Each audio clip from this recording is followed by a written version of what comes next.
Coffee पर Kurukshetra show में मेहमानों द्वारा व्यक्त की गई राय और कमेंट्स उनके निजी विचार हैं। मेहमानों की राय को इंडिया टीवी या शो के होस्ट की राय ना मानी जाए। इंडिया टीवी का मकसद किसी भी व्यक्ति या वर्ग की भावना को ठेस पहुंचाना नहीं है।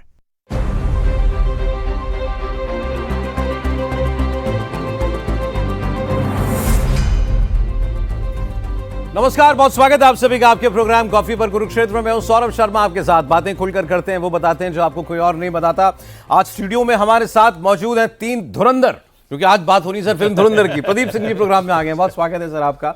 वैभव सिंह हमारे साथ हैं, आप उनको सुनते हैं अंतर्राष्ट्रीय मामलों पर, खासकर उनकी जानकारी के लिए। और इंडिया टीवी के पॉलिटिकल एडिटर देवेंद्र पराशर हमारे साथ हैं। सर, बात धुरंधर की करनी है, आप मजाक में ले गए बात को।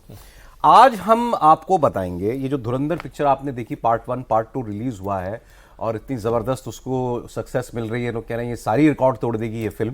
कंट्रोवर्सी भी खूब क्रिएट कर रही है, मांग हो रही है। खास तौर पर हमारे कुछ मुस्लिम नेता जो हैं वो मांग कर रहे हैं कि नफरती फिल्म है, प्रोपेगेंडा फिल्म है, मोदी ये बीजेपी वालों ने बनवाई है, इसमें तो बीजेपी का पैसा लगा है, ऐसा भी लोगों ने कहा। इसको तुरंत बैन किया जाना चाहिए, देश में हिंदू मुसलमान करने के लिए बनाई गई है। पिक्चर मैंने तो नहीं देखी अभी तक, इसलिए मैं इस पर कुछ कहूंगा नहीं, और हम आज उस कंट्रोवर्सी में बात नहीं करने वाले। लेकिन धुरंधर के बहाने और ये जो वॉर चल रही है अभी ईरान, अमेरिका और इजराइल की, हमारे यहाँ पर एक उत्सुकता, एक कौतूहल लोगों के अंदर है कि ये खास तौर पर जो खुफिया दुनिया होती है, स्पाइस की, दूसरे देशों में जाकर के ऑपरेशंस कैसे करती हैं इंटेलिजेंस एजेंसियाँ। रॉ के बारे में हम सुनते हैं, लेकिन रॉ वाले कोई वर्दी पहन के तो घूमते नहीं, ये कैसे काम करते हैं। पाकिस्तान में आईएसआई है, हमारे यहाँ जब धमाके होते हैं तो हम आईएसआई का नाम सुनते हैं, या मोसाद का खूब नाम सुन रहे हैं कि मोसाद ने कैसे मार दिया आयतुल्लाह खमेनी को, कैसे खबर मिल गई कि वो कब जा निकलने वाले हैं। अभी जो मारा गया उनके बाद जो अली लारीजानी, उनकी जो एक बड़े सीनियर नेता थे, उनको कैसे मारा, कैसे मोसाद को इतनी पिन पॉइंटेड खबर मिलती है कि कौन से लोग जो हैं बैरूत में हिजबुल्लाह के एक होटल में, किस होटल में, किस कमरे में है, और वो उसी में खिड़की से घुसा के ड्रोन मार देता है। ये लोग ऑपरेट कैसे करते हैं? तो हम आज आपको कुछ इसकी रियल लाइफ जितनी बातें बताई जा सकती हैं, जानकारियां तो बहुत हैं हमारे पैनलिस्ट के पास, जो कुछ शेयर कर सकते हैं वो हम आपको बताएंगे। मैं जो आपको दो एक उदाहरण दे रहा था, उनकी कुछ तस्वीरें भी हैं, वो आप देखिए। जैसे एक पुरानी तस्वीर है जुलाई 2024 की, इजराइल की खुफिया एजेंसी मोसाद, दुनिया में नाम के हिसाब से आप कहें तो सबसे ज्यादा चर्चा मोसाद की होती है कि इनके एजेंट कहां कहां घुसे हैं कोई नहीं जानता। अभी चर्चा ये चल रही है कि ईरान में कोई बहुत सीनियर लेवल पर कोई ऑपरेटिव है वहां की एजेंसी में या सुरक्षा बलों में जो पूरी तरीके से कॉम्प्रोमाइज्ड है, वो मोसाद का एजेंट है, वही खबरें दे रहा है। जैसे ये तस्वीर आप देख रहे हैं ना स्क्रीन के ऊपर, बैरूत में एक घनी आबादी वाले इलाके के अंदर जो है ये दाहिए इलाका है, वहां एक स्ट्राइक किया उसने। अब आप जरा एक्यूरेसी देखिए इस बिल्डिंग पर, जहां जहां आपको अटैक होता हुआ दिखाई दे रहा है। मतलब यह कि एक बिल्डिंग के अंदर 15 अपार्टमेंट, और हिजबुल्लाह के ऑपरेटिव्स जो थे वो इस अपार्टमेंट में छुपे हुए थे, और ऐसे मारा कि बस वहीं जाकर के उसने शिकार किया। और ऐसे हमने कई तस्वीरें देखी हैं, मिसाइल का अटैक भी जो है एक ही फ्लोर पर, कोई बिल्डिंग नहीं गिराते, एक ही फ्लोर में जाके हमला करते हैं। पता है कि बस वो यही है। कासिम सुलेमानी को इन्होंने मारा था, कैसे खबर मिल गई थी कासिम सुलेमानी कहां पर है, कैसे जाने वाला है। अभी अली लारीजानी को मारा तो बताया जा रहा है कि वो अपनी बेटी से मिलने जा रहा था या बेटी से मिल रहा था, उस वक्त वहां जाके हमला किया। तो ये खबरें जो है वो कैसे आ जाती हैं। मैं एक और तस्वीर, लारीजानी वाली तस्वीर आपको दिखाता हूं। उसकी सोशल मीडिया पर बड़ी चर्चा चल रही है। अब वो कितनी सच है कोई नहीं जानता, लेकिन सोशल मीडिया पर क्लेम्स हैं ये एक ईरान की राष्ट्रीय सुरक्षा परिषद के चीफ थे ये लारीजानी। कुछ दिनों पहले ये प्रदर्शन के लिए उतरे हुए थे सड़क पर। सोशल मीडिया पर एक आदमी ने डिक्लेयर कर दिया कि ये व्यक्ति मारा जाएगा, तो और खुद बताया कैसे मारा जाएगा। उन्होंने कहा पीछे लाल गोला दिखाई दे रहा है, ये आदमी इजराइल का एजेंट है। हो सकता है हवाबाजी हो सर केवल, लेकिन आपने देखा होगा सोशल मीडिया पे खूब चल रहा है, इसका नाम तक बता दिया गया कि ये तो मोसाद का आदमी है। और कुछ दिनों के बाद अली लारीजानी सच में मारा गया। कैसे मारा गया, किसने खबर दी, कोई नहीं जानता इस बात को। इनके राष्ट्रपति थे एक रईसी, शायद 2024 में उनका हेलीकॉप्टर क्रैश हुआ। कल मैं सुन रहा था एक एनालिस्ट को, वो ये बता रहे थे कि 4 हेलीकॉप्टर उड़े, उसमें से एक में राष्ट्रपति है, राष्ट्रपति का हेलीकॉप्टर खराब हो गया और वो क्रैश हुआ। तो क्रैश होते ही सब लोग नहीं मर गए, उसमें से मतलब शायद जीवित थे कुछ वक्त तक, वो एसओएस के मैसेजेस भेज रहे थे। कोई हेलीकॉप्टर बाकी 3 में से मुड़ के भी नहीं आया देखने के लिए। वो कह रहे थे कि ये सब कुछ प्लान था कि यही एक ही हेलीकॉप्टर इन्हीं का क्रैश होगा और कोई मदद के लिए भी नहीं जाएगा। ये लोग काम कैसे करते हैं, इसकी बात जो है हम लोग आज करेंगे। तो मैं देवेंद्र से, क्योंकि एक किस्सा कई बार सुन चुका हूं, आपने शो में भी बताया है, वो तो हम क्योंकि शेयर कर चुके हैं तो उससे शुरुआत कर लेते हैं। ऑपरेशन सिंदूर में हाफिज सईदी, दूसरे वाला क्या नाम है सर उसका, मसूद अजहर। मसूद अजहर कुछ मिनटों से बचा। जिस जगह ऑपरेशन सिंदूर में 9 टारगेट्स में एक को टारगेट किया गया, हमारे पास ये खबर थी कि यहां पर मसूद अजहर आने वाला है और वो था वहां पे उस रात। बिल्कुल सौरभ, और जो पहली बैठक हुई थी ना पीएम की सीसीएस की बैठक में, तो उसमें उस बैठक में जो बाद में पता चला कि यही तय किया गया था कि ऐसा ना हो कि बस गए और कुछ कैंप उड़ा के चले आए, जो पहले के 2 स्ट्राइक्स में हुए थे। इस बार बहुत डीप जाना है और कुछ ऐसा करना है कि स्ट्रक्चरल डैमेज हो आतंकवाद के उस पे, मनोबल पे भी और उस ढांचे पे भी। उसके बाद ये टारगेट तय किया गया मसूद अजहर का, और जो उतना लंबा वक्त लग रहा था अपनी तैयारी के साथ साथ उसको भी लगातार ट्रैक किया जा रहा था। बाद में जब ऑपरेशन हो गया तो उसके बाद फिर किसी बड़े सोर्स से बातचीत हो रही थी, तब हमने पूछा कि कैसे वो बचा। तो उनका ये कहना था कि तकरीबन 10 साढ़े 10 तक वो वहाँ था और उसकी पहले एक्टिविटी सारी ट्रैक की गई थी और हमें ये अंदाजा था कि आज रात में ये यहाँ रुकेगा। शायद उनका अंदाजा है कि शायद किसी और सोर्स ने पाकिस्तान के इस्टेब्लिशमेंट को ये जानकारी दी 10:30 पौने 11 के बाद रात में वो वहाँ से वो निकल गया। और हमने क्योंकि उस समय तक ट्रैक करके मान लिया कि अब तो रात में यहीं रुकेगा जब इतनी रात में आया है तो, और वहाँ से रावलपिंडी के किसी मिलिट्री कैंटोनमेंट में उसको ले जाके वहाँ पे छुपा दिया गया। तो तुमका ये मानना है कि शायद चाइना ने ये कराया हो या जिसने भी कराया हो, बट वो इन्फॉर्मेशन उनके पास पहुँची, अन्यथा उस रात निकलने का कोई मतलब नहीं था उसका। जब उतनी रात जब वो पहुँचता था तो वो रुकता था। अच्छा। और उसी हिसाब से अपने ऑपरेशन का टाइम किया गया था कि एकदम गहरी नींद में रहे और फिर उस समय उसको आप उड़ाएं, सिविलियन को कोई डैमेज ना हो। तो वो एकदम पिन पॉइंट इन्फॉर्मेशन तो वो था ही था, बस कुछ घंटे की चूक थी। इनफैक्ट उन्होंने एक शब्द का इस्तेमाल किया कि मसूद अजहर भी नहीं रहता, बस कुछ घंटे की बात थी। अच्छा, तो वो ऑपरेशन अगर 4 घंटा पहले हुआ रहता तो। अब जैसे एक और ईरान का एक वाकया बताते हैं कि एक जनरल जब जो ये 12 दिन की लड़ाई हुई थी पिछले साल, तो आईआरजीसी की कुद्स फोर्स के कमांडर थे जनरल इस्माइल कानी। उनकी तस्वीर आपको मैं दिखाता हूं। ये जैसे अभी भी दावा किया जा रहा है कि कोई बहुत सीनियर लेवल पर कॉम्प्रोमाइज है ईरान के अंदर, वही खबरें जो हैं वो दे रहा है। इनके बारे में ये आयतुल्ला के पीछे में खड़ा होते थे, आयतुल्ला के साथ हर जगह दिखाई देते थे। बाद में लोगों ने कहना शुरू कर दिया कि ये व्यक्ति भी कॉम्प्रोमाइज था, शायद यही मोल था आईआरजीसी के अंदर, और ये सब मुमकिन है। बिल्कुल मुमकिन है। देखिए, साइबर स्पेस में और इलेक्ट्रॉनिक वॉरफेयर हो या इस तरह की चीज़ें जो हैं, इसमें आप इजराइल का कोई कंपटीशन किसी से नहीं है दुनिया में। वो they are in some aspects superior हैं इवन अमेरिकन टेक्नोलॉजी से साइबर स्पेस में। और उनकी पास अगर आप खुद देख लीजिए कि जो आप आईटी की जो बड़ी जायंट्स हैं, चाहे वो एडोबी हो, चाहे वो मेटा हो, चाहे वो गूगल हो, आप इनके ओनर्स देख लीजिए। इनके ओनर्स कौन हैं? वो सारे जूस हैं। ठीक है, तो ये उनके जो पेनिट्रेशन है साइबर स्पेस में वो ह्यूमंगस है, बहुत बड़ी है। दुनिया के जो बड़े हेज फंड्स हैं जो इन सारी टेक्नोलॉजिकल कंपनीज के पैसे और एसेट्स उनके ओनर्स के मैनेज करते हैं, ब्लैक रॉक, वैनगार्ड, ये इसके ओनर्स कौन हैं? लैरी फिंक तो अभी मुंबई भी आए थे, तो वो भी जू हैं, ब्लैक रॉक के जो सीईओ हैं, ओनर हैं। सो आप इस स्पेस में तो कोई मुकाबला नहीं है। तो आप कौन कब कहाँ किस वक्त है, और आज की दुनिया में आप किसी न किसी तरीके से, चाहे सीसीटीवी के थ्रू, चाहे आप मोबाइल फोन के थ्रू, चाहे रेडियो वेव्स के थ्रू, किसी न किसी तरीके से या पेजर के थ्रू, आप उस साइबर स्पेस में या उस इलेक्ट्रॉनिक वेव्स वाले जो इकोसिस्टम है उसमें आप रहेंगे ही रहेंगे। या तो आप बिल्कुल बलोचों की तरह हो जाइए, पहाड़ों में रहिए, पहाड़ों में रहिए और कोई मोबाइल फोन नहीं यूज करना, कोई इस्तेमाल ही नहीं करना है, कोई इलेक्ट्रॉनिक गैजेट इस्तेमाल ही नहीं करते। ठीक है, तो क्योंकि ये पहले बलोच भी यूज करते थे, 2018 के बाद बलोचों ने यूज करना बंद कर दिया। अब पूरे बीएलए में या बीएलएफ में कोई भी ऐसा नहीं है जो कोई भी इलेक्ट्रॉनिक गैजेट इस्तेमाल करता हो। उनको जिसको इस्तेमाल करना है, अगर कोई अटैक की भी फोटो या वीडियो होती है तो एक जो एनालॉग कैमरा होता है उससे वो रिकॉर्ड होती है, वो कैमरा फिजिकली जाता है, किसी को देगा, फिर वो उसको साइबर स्पेस पे शेयर करे। ऑपरेशन जहां चल रहे हैं, जो कॉन्फ्लिक्ट जोन है उससे 500-600 किलोमीटर दूर। वो तो फोन छोड़ के तो पेजर पे ये हिजबुल्लाह वाले भी आ गए थे, वही मैंने कहा, सब एक साथ फटे। तो वही मैं कहता हूं ना, आप किसी भी फ्रीक्वेंसी पे, पेजर भी किसी फ्रीक्वेंसी पे ही ऑपरेट कर रहा है ना, तो अगर आप उस पे हैं तो आप मोसाद की ग्रिप में हैं। एक्चुअली मैं आज हम लोग ये व्यूअर्स भी ये जानना चाह रहे होंगे, हम ये बात करना चाह रहे हैं जितनी की जा सकती हो, मुमकिन हो, कि ये कैपेबिलिटीज हमने क्या डेवलप नहीं की? जब हम आज़ाद हुए उसके बाद हमारे जो सिक्योरिटी अपैरेटस बना, उसमें ये सोच नहीं थी कि ये नो हाउ भी हमको डेवलप करनी है? ये हमने कब शुरू किया काम? आपकी एक क्लिप बड़ी वायरल होती है, इसमें आप बता रहे थे कि हमारे ही लोगों ने कैसे धोखा दे दिया था और रॉ के कई एजेंट्स जो हैं वो मारे गए थे। मुरार तो, जी। हाँ, तो अब ये जैसे तस्वीर लगी, ये व्यक्ति तो अमर हो चुके, डोवल साहब।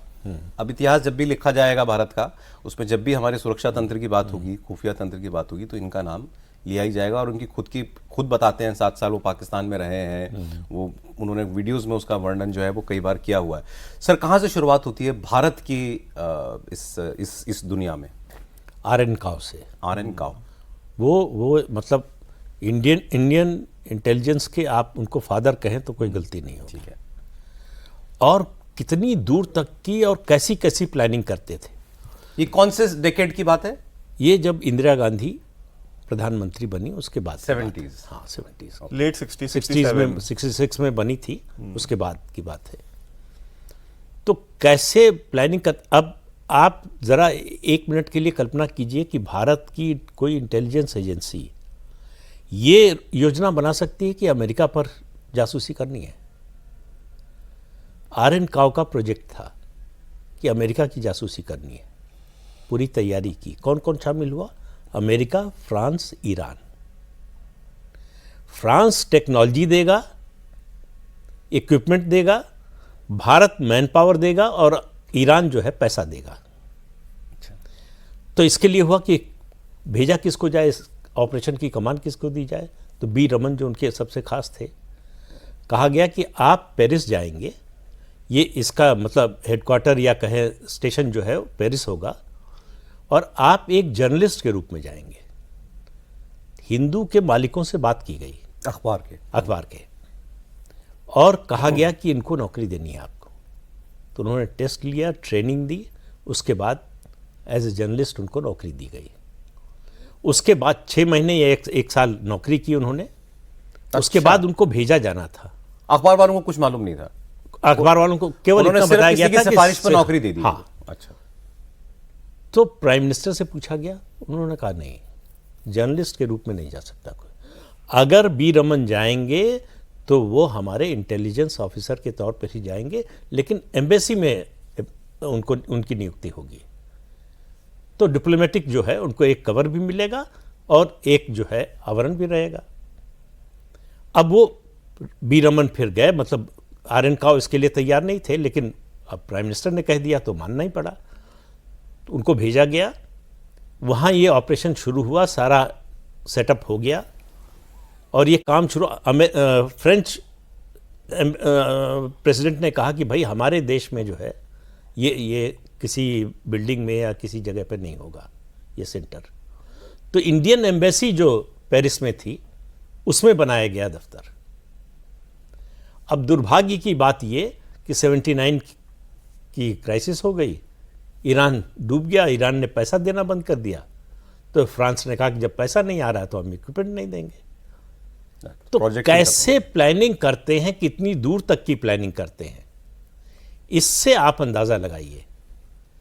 आरएन काव का इस मामले में कोई जवाब नहीं था। अगर मोरारजी देसाई की सरकार ने रॉ को खत्म नहीं किया होता, फंडिंग बंद कर दी, तमाम तरह के प्रतिबंध लगा दिए, पूरा ऑपरेशन बंद कर दिया, प्रोजेक्ट बंद कर दिया, आरएन काव को हटा दिया, आप समझिए कि उस समय बलूचिस्तान में हमारे एजेंट थे और पाकिस्तान और दूसरी जगहों पर तो थे ही। और उसके बाद भी जब फिर से शुरू हुआ तो एक घटना शायद मैंने पहले भी आपको बताई थी। अटल जी जब प्राइम मिनिस्टर थे, मुशर्रफ आर्मी चीफ थे, तो उनके लोगों ने कहा कि भाई लेजिटिमेसी के लिए कोई जो है सिविलियन पद होना चाहिए। ये हुआ कि प्रेसिडेंट बन जाए। उनके कोर ग्रुप की बैठक हुई, 5-6 लोग थे उसमें डिस्कशन हुआ, फैसला हुआ कि वो राष्ट्रपति बनेंगे। अच्छा। मुशर्रफ उस मीटिंग से बाहर निकल रहे हैं और प्रधानमंत्री अटल बिहारी वाजपेयी का फोन गया, राष्ट्रपति जी को बधाई। अच्छा। अब वहां मतलब पूरे एस्टेब्लिशमेंट में सन्नाटा कि ये 4-5 लोग सब अपने, इनमें से कौन है भाई? अब पता नहीं जो पकड़ा गया कि नहीं, पकड़ा गया होगा तो मारा गया होगा, लेकिन इंटेलिजेंस इस तरह से काम करती तो है। ये क्यों, मतलब जो आपने बताया मोरारजी देसाई ने आर एन काओ को हटा दिया, हमारे रॉ के सिस्टम को उन्होंने वो कर दिया, क्यों? लेकिन मतलब कोई आइडियलिज्म में या किस लिए? नहीं, उनको लगता था कि इंदिरा गांधी ने रॉ का गठन किया अपना करप्शन का पैसा विदेश में भेजने के लिए, पार्क करने के लिए। अच्छा। और उनको लगता था कि ये इंदिरा गांधी के लिए पर्सनली काम करते हैं, भारत के लिए ये लोग काम नहीं करते। अच्छा। हाँ, तो इस वजह से, और उनका एक सैद्धांतिक वो भी था, वो अलग था, लेकिन असली वजह ये थी कि उनको लगता था कि रॉ क्रिएट ही की गई इंदिरा गांधी के प्रोटेक्शन के लिए, मतलब उनका चाहे काला पैसा हो चाहे दूसरी बट तरह। रॉ को चलने दिया उन्होंने? मतलब वो बंद नहीं किया ऑफिशियली, अच्छा। लेकिन उसको एक तरह से डिसफंक्शनल कर दिया। ऐसे काम में सौरभ डोमेस्टिक हो या फिर मतलब आईबी का काम हो या फिर रॉ का इंटरनेशनल लेवल पे अनअकाउंटेड मनी बहुत ज्यादा इन्वॉल्व होता है, बहुत ही ज्यादा। तो अब उस हिसाब से उन्होंने, मुझे लगता है कि शायद उन्होंने सोचा होगा कि सर अब जैसे ये धुरंधर जो है पिक्चर आई, इसकी शुरुआत जैसे होती है, मैंने देखी पार्ट 1 देखा था कि वो कांधार के हाईजैक से जो है उसमें जो कैरेक्टर बेस किया गया है अजीत डोभाल के ऊपर, उनको वो मतलब एक किस्म की ये कसम लेते हैं कि मैं इसका बदला लूंगा। तो पाकिस्तान में एक आदमी प्लांट किया जाता है, वो कैसे कराची में वो लियारी के क्रिमिनल नेक्सस के अंदर वो शामिल हो जाता है। पता नहीं है कितनी बातें सही हैं या नहीं है, मगर ये तो डोभाल साहब खुद ही बताते हैं कि उन्होंने खुद ऑपरेट किया पाकिस्तान में। हाँ, उसकी कहानियां तो अब एकदम से सार्वजनिक है। अभी ये क्या करते हैं नहीं बताते। आमतौर पे ऐसे मामलों में आप सौरभ देखेंगे, जैसे पाकिस्तान का जब एटॉमिक कार्यक्रम चल रहा था तो उसकी कहानियां बाद में फिर बाहर आनी शुरू होती, मतलब 20-30 साल 40 साल बाद वो चीज़ें बाहर आनी शुरू होती हैं। तो अभी जो कुछ हो रहा है या आज से 40 साल बाद आपको स्पेसिफिक के साथ मिलना शुरू होगा कि अच्छा इस तरह से किया जा रहा था। स्वाभाविक सी बात है कि आप उसी समय सारी चीज़ें सार्वजनिक करने लगे तो आप समझ सकते हैं कि, बट इसके एक्सपर्ट के तौर अरे पर ये बताइए कि जैसे ये मुसाद है, ये अपने दुश्मनों को नहीं भूलता इजराइल कभी, सालों साल बाद जाके मारा, दुनिया के कोने कोने में ढूंढ के मारा, अभी भी वही कर रहा है। म्यूनिख ओलंपिक्स के लोगों को कब मारा, कितने सालों के बाद? हमारे जो मोस्ट वांटेड लोग हैं, अभी एक का आप मसूद अजहर का नाम ले रहे थे, हाफिज सईद है, दाऊद इब्राहिम है, और जो भी जितने भी हैं, ऑब्वियसली ये सब निशाने पे तो रहते होंगे ना, इनकी लुकआउट पे तो हमेशा रहते होंगे ना। विदेश में तो हम लोग ये सब नहीं करते और निश्चित तौर पे, लेकिन जानकारी के हिसाब से देखे नहीं, मतलब ऑफिशियली मैं कह रहा हूँ कि, लेकिन 2014 के बाद अगर इस सिस्टम के लोगों से आप बात कीजिए तो ये जरूर समझ में आएगा कि जिस लुकआउट की आप बात कर रहे थे एकदम स्पेसिफिक के साथ रहता है। जैसे दाऊद इब्राहिम के बारे में एक बार जब उन्होंने पूछा कि आजकल कहाँ है क्या है, तो हमें ये बताया गया कि उसके जिस घर में वो रह रहा है उस घर से, उसके फ्लोर से अगर 6 फीट ऊपर के बाद कोई भी उसकी एक्टिविटी कहीं से जा रही हो तो उस समय तक की तस्वीरें हमारे पास होती हैं और उस समय तक का इन्फॉर्मेशन हमारे पास होता है, कहाँ जा रहा है, क्या कर रहा है। तो उसके चलते पाकिस्तान ISI ने और वहाँ की फौज ने उसका घर से बाहर निकलना ही बंद करवा दिया था एकदम। अच्छा। क्योंकि एकदम से निशाने पे था कि वो बाहर निकला। आज संयोग वैसे उस समय पाकिस्तान में बहुत सारी घटनाएं ऐसी हो भी रही थी कि कोई अज्ञात आता था, मार के चला जाता था, हो सकता है नामालूम अफराद, हाँ, न जाने कौन होते। तो दाऊद के लिए भी उस तरह की तैयारी हो सकता है पाकिस्तान वालों ने कर रखी हो कि बाहर निकले तो वो उड़ाएंगे इसको, बट जानकारी एकदम स्पेसिफिक रहती है सौरभ। 2014 के बाद इसमें बहुत एग्रेसिवली इंफॉर्मेशन समझ में आता है कि उस अप्रोच में कोई कमी नहीं है। और ऐसी चीज़ों को कि जैसे मोसाद यहाँ ये कर रहा है, वो वहाँ कर रहा है, इस तरह की बात अगर इन लोगों के सामने कीजिए तो बड़े, मतलब इस रूप में नहीं कहते कि हाँ ये गलत है या कुछ हो रहा है, उस तरह से एक कॉन्फिडेंस नजर आता है। अच्छा, संयोग है कि पाकिस्तान में हो जा रहा है, कनाडा में हो रहा है, बाकी सारी चीजें तो संयोग है, संयोग है।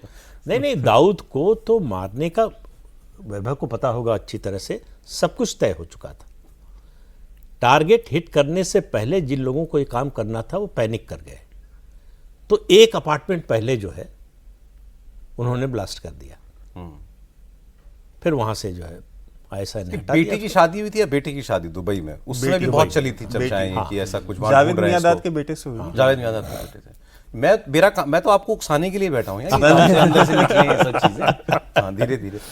अभी मुझे बता रहे थे हाफिज सईद वाला, हाफिज सईद के घर के पास एक बार बम फटा था, याद है, हम लोग कवर कर रहे थे उसको, तो यहाँ भी बड़ा वो हुआ था कि मारा गया, लेकिन फिर पता चला नहीं उसके उसकी बिल्डिंग में या उसके घर में नहीं हुआ। एक्चुअली हुआ क्या है कि बहुत सारे जो अफगान्स निकाल दिए गए पाकिस्तान से, पिछले आपने देखा ना करीब 25 लाख अफगानों को निकाल दिया इन्होंने पाकिस्तान से। तो पिछले 5-6 साल में पाकिस्तान में करीब 100 से ज़्यादा आतंकवादी जो है नामालूम अफराद ने मारे हैं टारगेटेड किलिंग में, ठीक है, और तकरीबन 1 दर्जन ISI के ऑफिसर्स मारे गए, ठीक है, जिसमें कि as senior as brigadier rank तक के ऑफिसर्स को गोली मारी गई है, ठीक।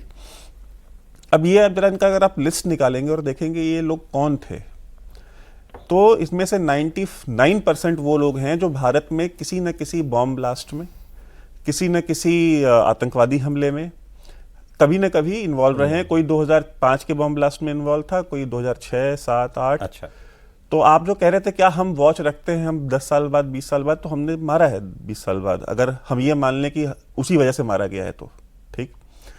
तो पब्लिकली मोसाद ने भी ओन नहीं किया है किसी भी अपने ऑपरेशन को, और कोई भी इंटेलिजेंस की जो नींव होती है ना, वो नींव ही डिनायबिलिटी पे रखी जाती है। बिल्कुल सही, ठीक है।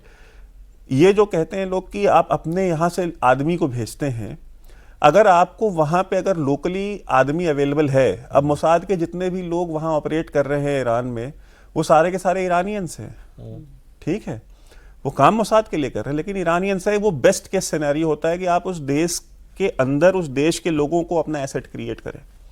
आपको अपने यहां से भेजना पड़ रहा है तो you have failed as an intelligence agency, ठीक है।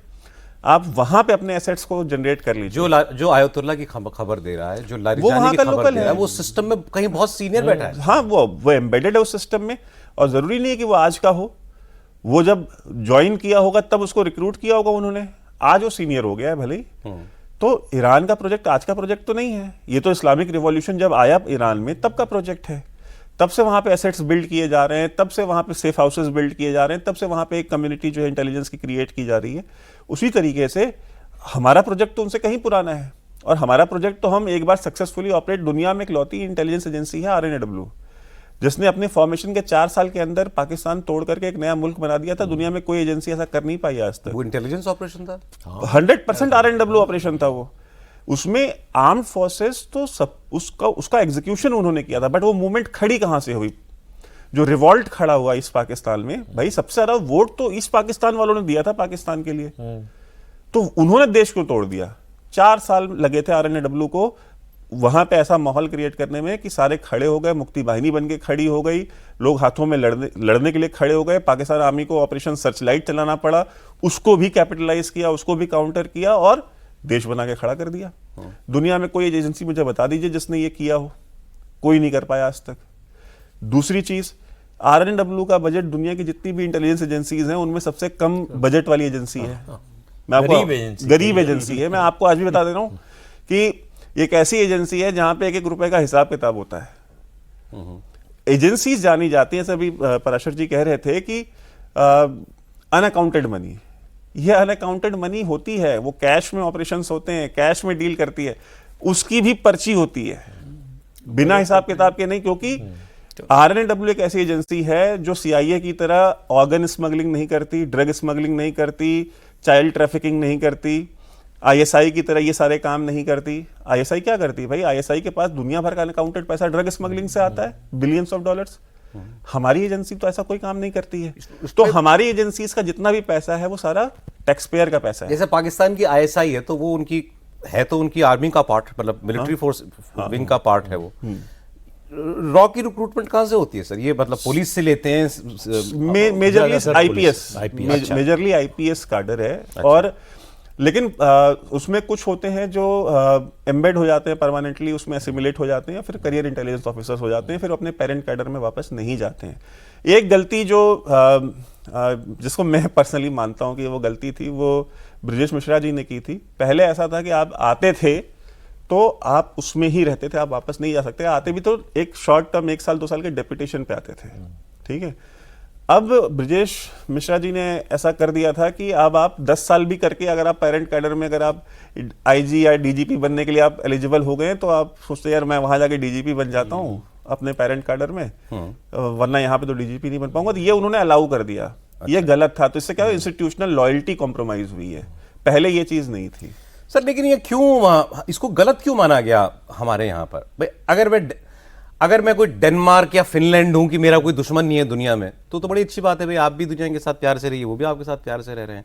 लेकिन अगर आप ऐसे पड़ोस में रहते हैं जैसे जिसमें हम हैं और आपके दुश्मन हैं और वो आपको नुकसान पहुंचाते हैं, तो क्यों इसको खराब माना गया कि भाई तुम भी पलट के नुकसान पहुंचाओ और हर तरीके से पहुंचाओ? सोच महात्मा गांधी से शुरू कीजिए, मोरारजी देसाई तक आ जाइए आप। महात्मा गांधी ने कहा कि भारत को फौज नहीं बनानी चाहिए। सरदार पटेल उनके सबसे बड़े अनुयायी, उन्होंने कहा मैं अहिंसा का समर्थक हूं गांधी जी के, लेकिन किसी देश की सिक्योरिटी पॉलिसी ये नहीं हो सकती है। बनेगी फौज भारत की और सबसे स्ट्रांग फौज बनाने की कोशिश करेंगे। मोरारजी देसाई की बात कर लीजिए या इंद्र कुमार गुजराल की बात कर लीजिए, निशाने पाकिस्तान क्यों मोरारजी देसाई को मिला? कहुटा की सूचना दी थी, मतलब वो कोई जासूसी नहीं कर रहे थे, लेकिन बड़बोलेपन में हमको मालूम है कि आप कहुटा में क्या कर रहे हैं, खत्म हो गई बता बात। दिया कि हमको पता है। हाँ, हमको पता है। उन्होंने सब उसको छुपा लिया होगा। हाँ, सब जो हटा दिया, बदल दिया, बहुत कुछ कर शुक्र दिया। कीजिए अपना नहीं बता दिया। गुजराल साहब का बताइए। हाँ, गुजराल साहब ने तो जो है सारे जो रॉ के एजेंट्स थे उनकी पहचान, उनका नाम पता सब दे दिया पाकिस्तान को, ये हमारे लोग हैं, ये ठीक काम नहीं कर रहे हैं, सब मारे गए। 1,500 से ज्यादा नाम थे, इमेजिन कीजिए। ये सब पब्लिक में है सर, बिल्कुल हाँ, मतलब हाँ। रिकॉर्ड बना। हाँ, मतलब ये इसमें कोई गोपनीय बात नहीं बता रहे हैं।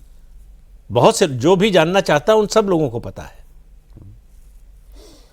और इस बात को इस तरह सीधे इस रूप में नहीं, इंद्र कुमार गुजराल स्वीकार कर चुके हैं कि हमको जो है अपने पड़ोसी देश में इंटेलिजेंस की कोई जरूरत नहीं है, जासूसी की कोई जरूरत नहीं है।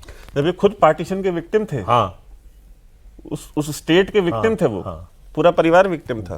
भाई ये इंटेलिजेंस और ये आपकी रक्षा का एक अंग है, बहुत बड़ा अंग है। कैसे इससे हम लोग इनकार कर सकते इंटेलिजेंस अगर आपकी नहीं हो तो कब अंदर से और बाहर से दोनों तरफ से हमला हो जाए, आपको नुकसान हो जाए, कुछ पता नहीं है। आप मतलब इंटेलिजेंस आपकी आंख कान है, हैं? बिल्कुल। कि आपको हर समय हर पल कम से कम अपने दुश्मन की जानकारी हो। लेकिन हमारे बहुत से नेताओं की सोच ही ऐसी नहीं थी। मोदी जी ने आते ही डोभाल साहब को क्यों चुना और आज तक उनके साथ है? अभी पहले से जो ट्रैक रिकॉर्ड था अगर आप देखें तो 2009 के इलेक्शन के समय आपको ध्यान होगी जब लालकृष्ण आडवाणी ने एक शैडो करके कैबिनेट बनाई थी। चुनाव से पहले ही 6 महीने पहले से, जब वो बहुत विस्तार से इस पर चर्चा की जाती थी कि किस तरीके से हम लोग सरकार में जब हम आएंगे क्या तो क्या करेंगे, तो उसमें तब विवेकानंद फाउंडेशन जो है, जो उसमें डोभाल साहब एक्टिव थे, वो बाकायदा Director थे आके उस समय भी आके वहाँ पे बहुत सारे प्रेजेंटेशन वगैरह तब दिए थे। रिटायर हो चुके थे। हाँ, रिटायर हो चुके थे, रिटायरमेंट के बाद विवेकानंद फाउंडेशन में थे और पूरी एक टीम उसी हिसाब से काम करते थे। तो आडवाणी जी के घर पे ये अक्सर आते थे और पूरा प्रेजेंटेशन उस समय ये रहता था। तो नरेंद्र मोदी से संपर्क तो इनका बहुत पुराना रहा है और जाहिर तौर पे नरेंद्र मोदी की अपनी जो कार्यशैली है, जो बात आप कह रहे थे कि हम ऐसा क्यों नहीं करते हैं, वो इसी तरह वाली कार्यशैली है। वो इन सारी चीज़ों को लेकर सवाल खड़े करते हैं कि ऐसा कैसे कि दुनिया में कोई दुश्मन हमारा बैठा हो और हम लाचार हों, हम कुछ नहीं कर सकते, कुछ ना कुछ तो कर ही सकते हैं, करने की कोशिश तो कर ही सकते हैं। तो इस तरह की सोच वाले लगातार थे और इनका अपना जो ऑपरेशन करने का तरीका हो वैसे ही है। अब बालाकोट, उरी, ऑपरेशन सिंदूर, जम्मू कश्मीर में 370 हटा, श्रीलंका में जब धमाका हुआ था इसकी जानकारी हम लोगों ने पहले दी थी। वो एक पिक्चर आपको याद होगी ना, जब 370 हटा तो ये चले गए कश्मीर के वहाँ शोपियां में कहीं घूम रहे हैं और रोड साइड बैठ गए किसी वेंडर से कुछ लेके कुछ खाने लगे, बिरयानी कर रहे थे। तो वहाँ पे जितने ऑपरेशन सौरभ हुए हैं, बालाकोट, उरी, ऑपरेशन सिंदूर या 370 वाली बात की आपने, श्रीलंका वाले मैंने आपको बताया, चाइना किस प्रकार से हिंद महासागर में क्या कुछ कर रहा है, ये सारी चीज़ें तो इन्हीं सब ऑपरेशन का नतीजा है। वो जो हम लोग मॉनिटरिंग जो करते हैं पिछले आप 10 साल का अगर ट्रैक रिकॉर्ड उठा के देख लें तो कम से कम 8 या 10 आपको बड़ी चीज़ें नजर आएंगी जिसे रॉ ने हासिल किया है। भाई डोभाल साहब को माना जाता है कि भारत के सबसे बेहतर फील्ड ऑफिसर थे इंटेलिजेंस के। पंजाब में मिलिटेंसी खत्म कराने में 2 लोगों का हाथ, मतलब ब्यूरोक्रेसी के लेवल पे कह रहा हूँ, पॉलिटिकल लीडरशिप की बात नहीं कर रहा हूँ। एक गिल साहब, केपीएस गिल, और दूसरे अजीत डोभाल। इनकी टीम एक्शनेबल इनपुट जो इंटेलिजेंस जो प्रोवाइड करती थी और गिल साहब की टीम जो है न्यूट्रलाइज करती थी। तो इन दोनों का जो काम करने का तरीका था, जिस तरह से पंजाब में मिलिटेंसी इतनी आसानी से या इतनी जल्दी खत्म नहीं हुई होती अगर ये 2 लोग ना होते। और कांधार में नेगोशिएटर थे आप, ये डोवाल साहब जिससे वो जानते हैं आप। धुरंधर पिक्चर शुरू हाँ, होती है, हाँ। जिससे हाँ। और आप देखिए कि उनकी इंटेलिजेंस, मतलब उनकी इंटीग्रिटी और उनकी जो क्षमता है उसको देखते हुए मनमोहन सिंह सरकार ने ही इनको आईबी का डायरेक्टर बनाया। तो इससे आप समझिए कि कैलिबर क्या है उस आदमी का। और वो ऑपरेशन ब्लैक थंडर, तो उस पर तो किताब भी आ चुकी है कि पूरी इंटेलिजेंस मना करती रही। ये जाके स्वर्ण मंदिर में रहते थे ब्लू स्टार के बाद जो हुआ हाँ। हाँ कि सबने कहा किसी दिन मारे जाओगे, और वहां से निकलते थे लगभग रोज या दूसरे दिन निकलते थे और इंफॉर्मेशन देते थे। वहां जितने मिलिटेंट थे उनको एक दूसरे के खिलाफ लड़ा के एक दूसरे से मरवाया। वहां कुछ लोगों को शक हुआ, पूछा कहां जाते हो, बोले कि पाकिस्तान जाते हैं। आईएसआई से जो है इंफॉर्मेशन मिलती है क्या करना है।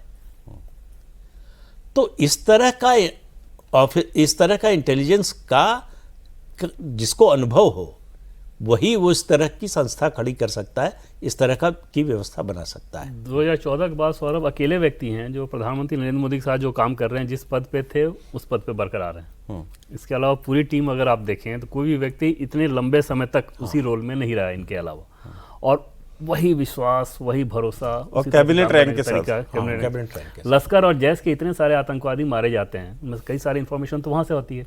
जब गिलानी वहाँ कश्मीर में मरा था तो पाकिस्तान की स्ट्रेटजी बनी कि रात रात की एक जब अंतिम यात्रा निकाली जाएगी तो उसमें लंबा समय वो लेना चाह रहे थे, 1-2 दिन बाद कराने का, और पाकिस्तान से ये मैसेज आया था कि इसको बुरहान बानी की तरह एक माहौल खड़ा किया जाए। तुरंत इंटेलिजेंस खबर आई, सिस्टम को बताया गया, सिस्टम ने रातों रात इंस्ट्रक्शन दिया कि कोई मौका नहीं दिया जाएगा कि कल आप अंतिम यात्रा निकालें और उसमें जुलूस निकले और लोगों का हुजूम हो। और गिलानी का परिवार तब तैयार नहीं था। कहा यह जाता है कि तब शायद डीजीपी भी थोड़ा सा उस दबाव में थे कि करें या ना करें, लेकिन सख्त निर्देश दिया गया, रातों रात खत्म, एकदम शांतिपूर्ण तरीके से हो गया। नहीं, ये जो एयर स्ट्राइक हुई उससे पहले अगर आप याद कीजिए तो अखबारों में, सोशल मीडिया पर कि बीमार रहने लगे हैं डोवाल साहब, रिटायर होने जा रहे हैं, इस दिन हो जाएंगे, उस दिन हो जाएंगे, उन्हीं की चलवाई खबर थी। अच्छा। और जो ब्रीफिंग होती थी जिसमें शामिल होते थे, रात में होती थी मीटिंग, पूरी सिक्योरिटी छोड़कर, अपनी गाड़ी छोड़कर ऑटो रिक्शा से जाते थे। आपने हाँ।